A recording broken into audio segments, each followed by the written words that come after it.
So the next basic skill that is really important both for safety and relaxation and attentiveness of our horse is being able to back them out of our space. So many people's horses are on top of them in their pockets and using their human as a bit of a safety net in terms of emotional support, and by doing that, being physically in their space. So what I really like to be able to do is have my horse be at a safe, comfortable distance for me at all times. This is as close to me as I want my horse to hang out. I could reach over and touch his nose if I wanted to. If I step into his space, it's not a far reach for me, but he's not in my personal bubble. Think about it if you're talking to a friend. You don't like a person to be standing right here talking to you. That would feel very uncomfortable. And you should feel uncomfortable when your horse is that close to you as well.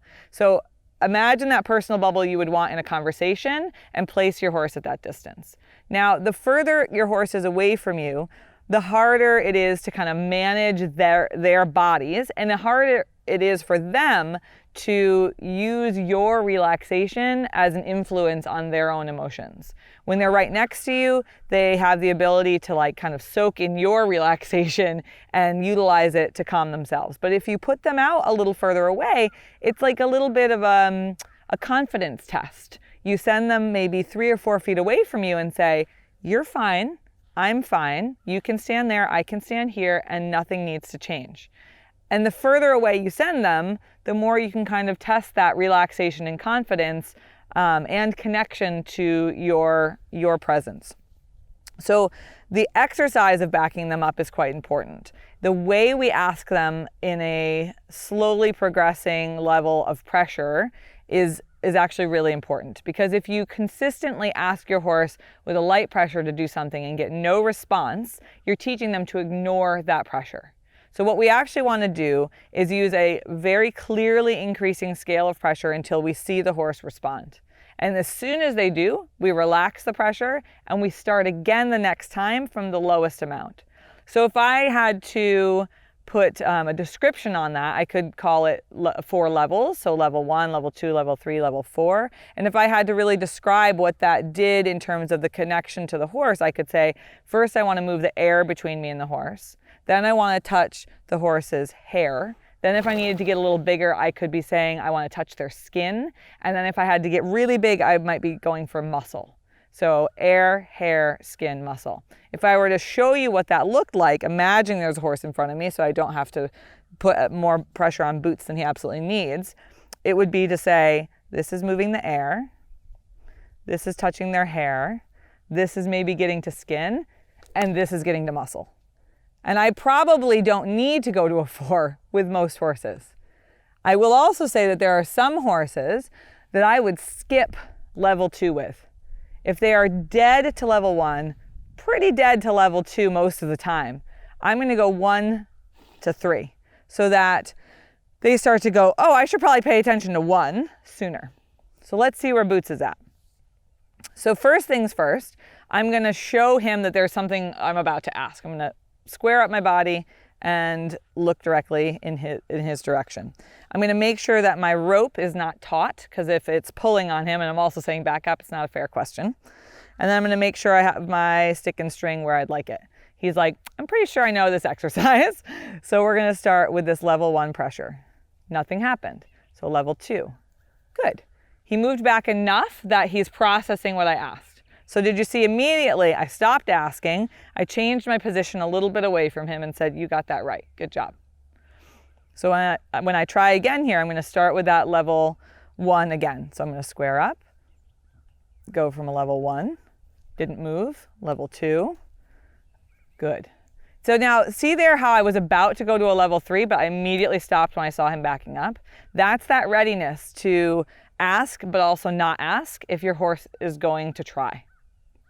All right, let's try again. So again, making sure my rope is soft, starting with a level 1. Good.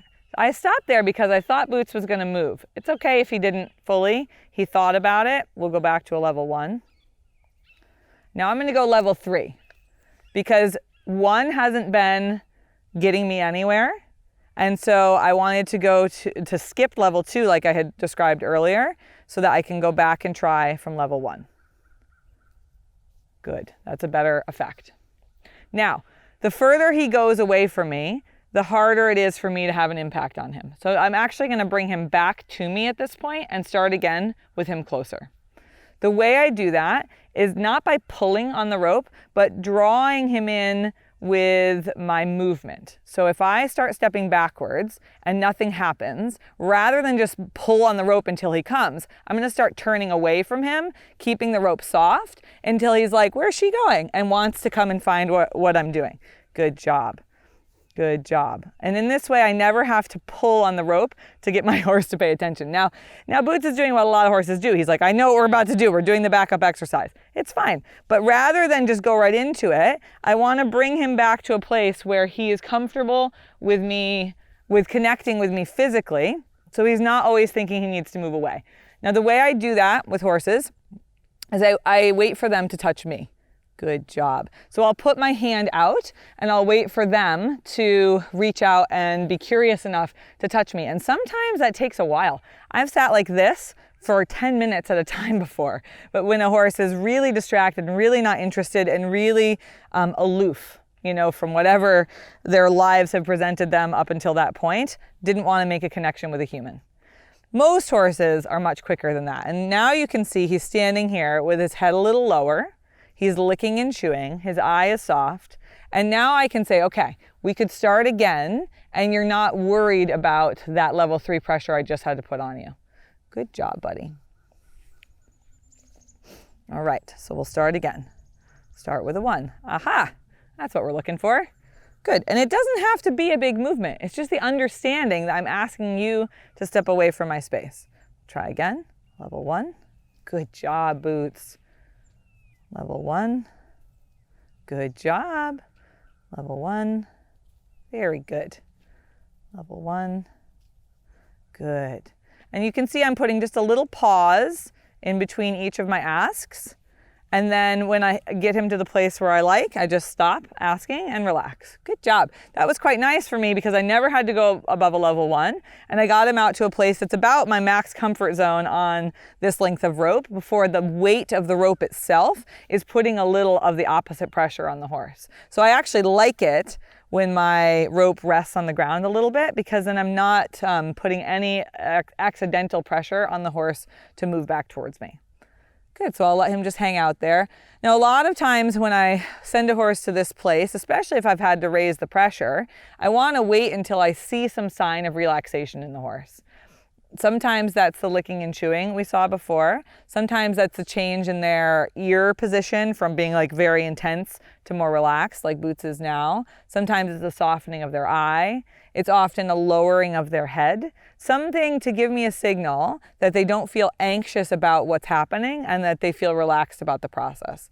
Boots looks pretty confident and relaxed out here in this position, which is super. So that means I'm going to pull him back into my space. So again, I'm just going to start walking away. Good. And if I need to turn a little angle to get his attention, I'm going to do that. And as he comes in towards me, I'm going to bring my rope along with me so I don't have anything he's going to step on. Good job. And those big sighs are a really good sign as well. Good job. Good job. Good job. I would also like to just add, it's really important to me that my horse isn't afraid of my equipment.